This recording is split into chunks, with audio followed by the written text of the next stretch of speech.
राज्य सरकारनं मुख्यमंत्री लाडकी बहीण योजना जाहीर केली आणि या योजनेचे पैसे जे आहेत ते लाभार्थ्यांना आता जमा व्हायला सुरुवात झालेली आहे। सोलापुरातल्या गोंगडी वस्ती परिसरात मी सध्या आहे आणि महिला जे आहेत ते येत आहेत आणि यांच्या खात्यावरती पैसे जमा व्हायला सुरुवात झालेली आहेत।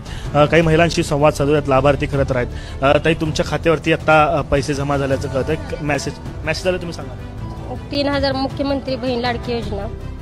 हो, किती आनंद वाटतोय, खरं तर विश्वास होता का पैसे? विश्वास नव्हता पण झाले आणि इथून पुढे पण कायमस्वरूपी चालू ठेवा अशी आमची अपेक्षा आहे।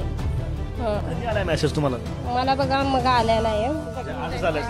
हो, मग पहिल्यांदा मेसेज जेव्हा आला तेव्हा पहिलं रिॲक्शन काय होती, कोणाला सांगितलं सगळ्यात? आमच्या सेविकेला आणि सगळ्यांना सांगितलं। मी वाड्यात जेवढ्या आहेत ना तेवढ्यांना सगळ्यांना सांगितलं की माझा मेसेज आलेला आहे। घरचे काय काम करतात आणि या पैशाचं महत्व किती?